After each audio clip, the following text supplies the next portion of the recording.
নমস্কাৰ প্ৰিয় দৰ্শক, আজি আপোনালোকক ক'বলৈ ওলাইছো শৌচাগাৰত বা টয়লেটত মোবাইল ব্যৱহাৰ কৰিলে আমাৰ কি ক্ষতি হ'ব পাৰে আৰু কি সাৱধানতা আমি ল'ব লাগে এই জানিবলৈ আপোনালোকে সম্পূৰ্ণকৈ ভিডিঅ'টো চাই থাকিব। বিগত কিছুদিনৰ পৰা শৌচাগাৰত মোবাইল ব্যৱহাৰ কৰাটো বহু লোকৰ বাবে এক অভ্যাসলৈ পৰিণত হৈছে, কিন্তু এই ভুলৰ বাবে আপোনাৰ কিছুমান ক্ষতিকাৰক হ'ব পাৰে।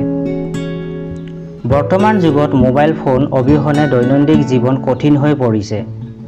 অফিচৰ পৰা বজাৰলৈকে বেছিভাগ কামেই কেৱল স্মাৰ্টফোনৰ জৰিয়তেহে হয়। আমি ৰাতি শুই থকাৰ সময়তো ফোনটো বুকুচাত লৈ থাকোঁ, কিন্তু সীমা তেতিয়া চেৰাই যায় যেতিয়া টয়লেটৰ চিটত বহিও কিছুমান মানুহে গেম খেলে বা মোবাইলত ভিডিঅ' চায়। কিন্তু আপুনি জানেনে যে তেনে কৰাটো আপোনাৰ স্বাস্থ্যৰ বাবে কিমান ক্ষতিকাৰক?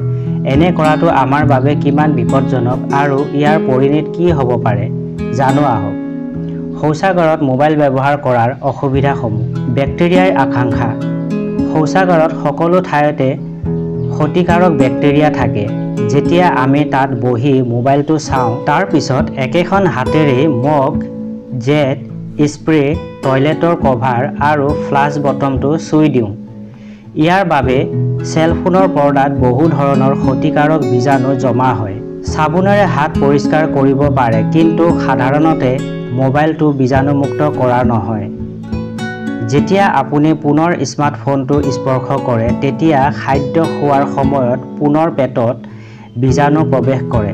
তেতিয়া পেটৰ বিষ, কোষ্ঠকাঠিন্য, বদহজম আৰু প্ৰস্ৰাৱৰ সংক্ৰমণৰ সম্ভাৱনা বৃদ্ধি পায়। ডায়েৰিয়া। যেতিয়া মোবাইলটো শৌচাগাৰলৈ লৈ গৈ বেক্টেৰিয়াৰ দ্বাৰা প্ৰদূষিত হয় আৰু তাৰ পিছত খোৱাৰ সময়ত একেটা মোবাইল ফোন ব্যৱহাৰ কৰিলে, তেতিয়া একেটা বেক্টেৰিয়াই আমাৰ অন্তত উপস্থিত হৈ ডায়েৰিয়াৰ দৰে সমস্যাৰ কাৰণ হৈ পৰিব। ইয়াৰ ফলত অন্তত প্ৰদাহও হ'ব পাৰে। পাইলছৰ আঁৰত বহু কাৰণ থাকিব পাৰে, যদিও সাধাৰণতে হজম শক্তি দুৰ্বল হোৱাৰ বাবে হয়। বৰ্তমান সময়ত শৌচাগাৰত মোবাইল ফোন ব্যৱহাৰৰ বাবেও এই ৰোগ বৃদ্ধি পাইছে। আপোনাৰ মলদ্বাৰৰ পৰা তেজ নিৰ্গত হ'বলৈ আৰম্ভ কৰে আৰু মলদ্বাৰত যথেষ্ট জ্বলা-পোৰা হয়। ইয়াৰ বাহিৰেও শৌচাগাৰত অবিৰতভাৱে বহি থকাৰ বাবেও উৰৰ পেশীবোৰত বেয়া প্ৰভাৱ পৰে। প্ৰিয় দৰ্শক, এইসমূহ বেক্টেৰিয়া আৰু বীজাণুৰ পৰা আৰু বেমাৰসমূহৰ পৰা বাচি থাকিবলৈ আপোনালোকে কেতিয়াও টয়লেট বা শৌচাগাৰত মোবাইল ব্যৱহাৰ নকৰিব বা লৈ নাযাব।